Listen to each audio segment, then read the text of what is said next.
All right, guys. Well, welcome back. Here this says, I'm not dangerous. I just appreciate the occasional nod of acknowledgement. That's what the dog was saying. It says, be aware of dog. Not beware. Be aware of dog. Okay, you guys were talking about uncertainty and measurement. Let me just make sure that the video is going all right here. Okay. All right. Uncertainty and measurement. So you guys, we use different tools. Here's a graduated cylinder. We've got a syringe, a burette. Burette's kind of different. Pipette, volumetric flask. When you guys return here in school, we're going to be using a lot of this equipment. Anytime you're measuring, there can be uncertainty, and that's what we're talking about here. We're going to be talking about a concept called significant figures. If you had me before, that should sound familiar to you. Not only should we be displaying the value of a measurement, but we should be able to express how precisely we know it. It says, when rounding calculated numbers, we pay attention to significant figures so we do not overstate the accuracy of our answers, okay? Okay, so this is in purple, and you guys see I've made it really big, so this is maybe something you might want to write down. When measuring, record all the digits of which you are certain plus one estimated digit. Okay, so that's important to know. All the digits of which you're certain plus one estimated digit. Let's practice. Now you guys will look. Let's say if you had to record this, you're doing a lab. This is actually using a burette, and you see what looks kind of funky about this. You notice the numbers, rather than going up like on a graduated cylinder, right? The more volume you have, the larger the value.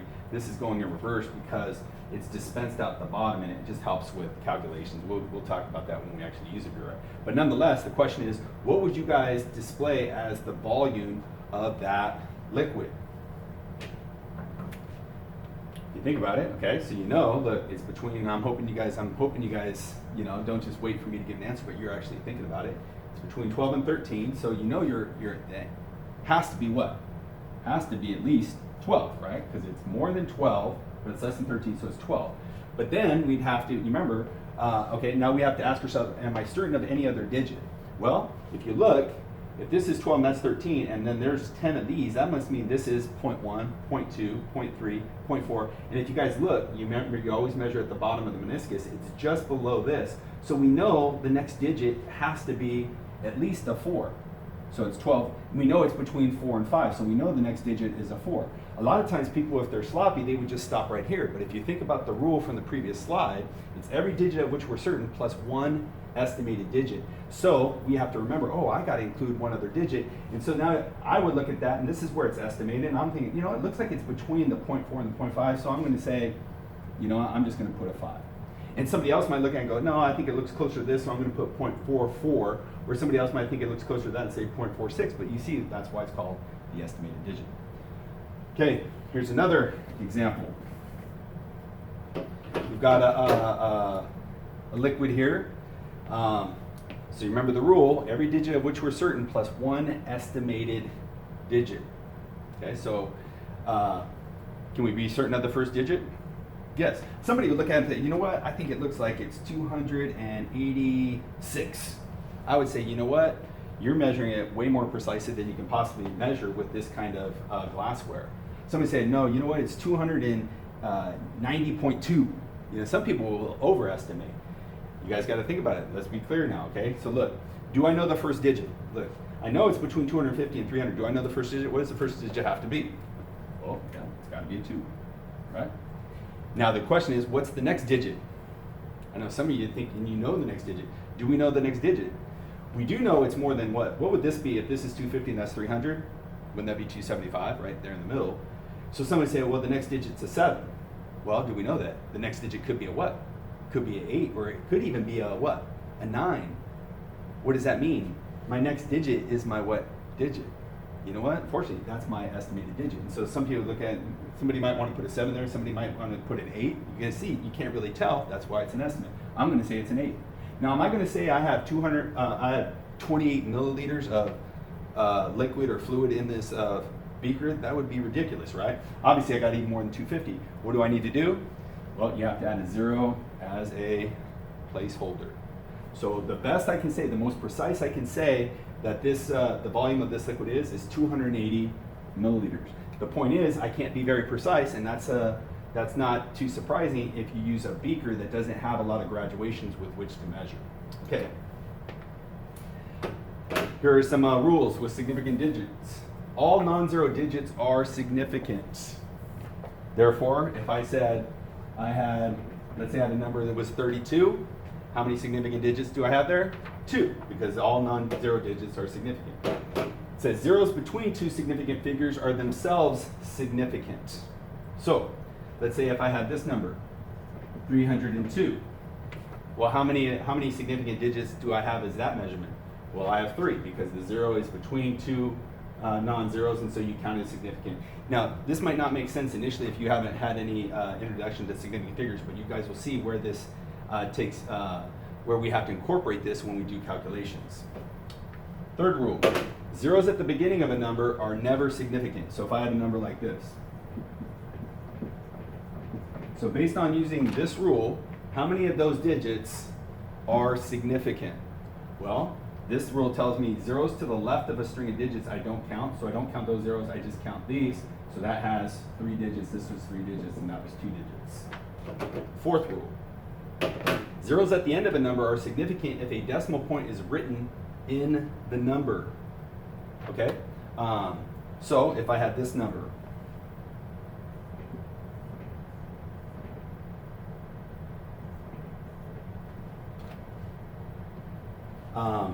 so it says zeros at the end of a number. You only count the zeros at the end of a number if you see a decimal point in the overall value.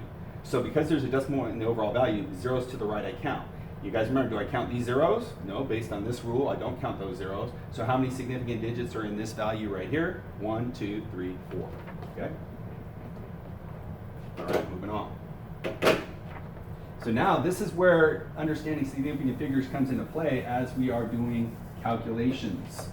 It says when addition or subtraction is performed, answers are rounded to the least significant decimal place. So for example, let's just do this example.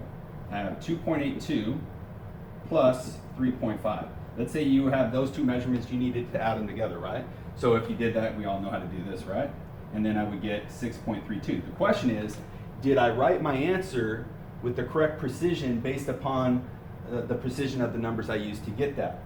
Well, this says you can only round to the least significant decimal place. So you look at one of your measurements is rounded 2 places to the right of the decimal. This is only 1 place to the right of the decimal. Therefore, what this rule is telling us, I can only go as far to the right of the decimal as the least far one in the number used to get it. Basically, this number here is more precise than this number. My answer can only be as precise as the least precise number used to get it. Therefore, it is limited to only 1 digit past the decimal. Therefore, what should I put as my answer? 6.3. I can only go to 1 digit past. Because you think about it, and the reason for that is, if I said it's 6.32, what am I assuming this is? When you guys agree, I'm assuming that's a 0. Do I know that's a 0? I don't, because when the person measured it, they only measured it to that precision. We have no idea what that number is, and therefore we can't say with certainty what that value is. Okay, next rule. The one that's more important is when we do multiplying and dividing. That's what we're using more in science. We do that much more often than we do addition and subtraction. And so this rule tells us we don't care where the decimal point is located. Notice there's no blue decimal place like with the addition and subtraction. All we care about is the number of significant digits. For example, let's say we do this. Say 502.2 times 2.3, okay? Most of us, we just do it on our calculator, right? And you're gonna get this number, you're gonna get 1,155.06, and it might even go on. I can't even remember when you plug in the calculator. No, I don't think it is. I can already look at it and tell. Okay, but the question is, would I put this number on as my response simply because that's the number that I got on my calculator? You got to be careful. So what this rule is telling us, I don't care where the decimal point's located. When I multiply or divide, all I care about is the number of significant digits. How many significant digits is this number right here? 4. How many significant digits is this number right here? 2.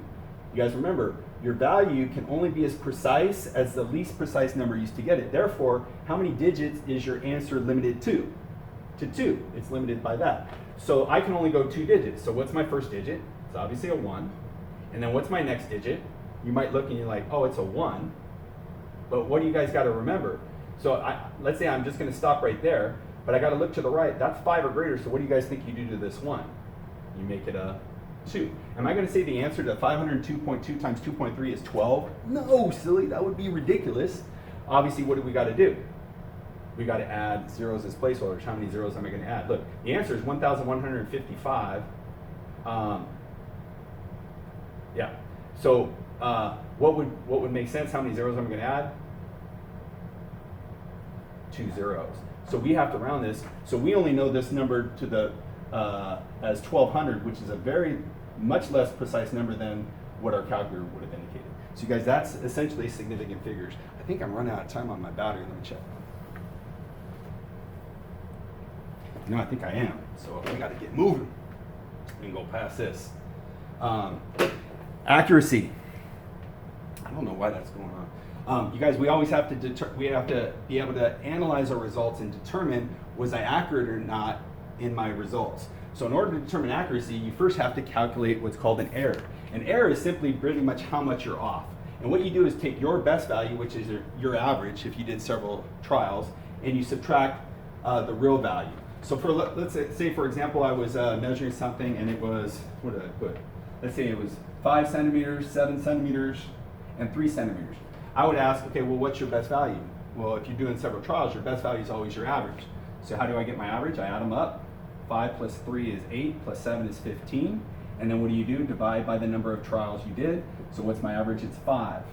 So if my average was 5, and let's say the real value that I was actually measuring was 6, what's my error? It's just the difference between those. I was off by 1 centimeter. But if you're off by 1 centimeter, does that mean you did well or not? You don't really know. You have to compare that to the actual real value. So that brings us to the percent error. And I only got like a minute. I don't know why that is.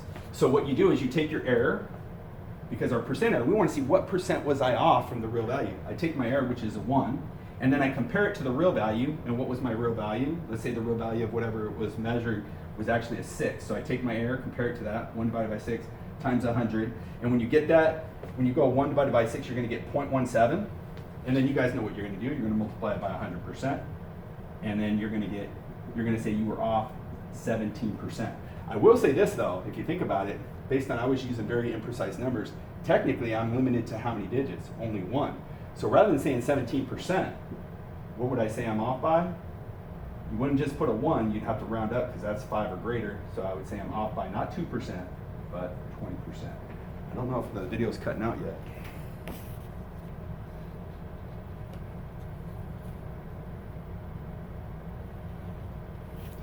I think it is for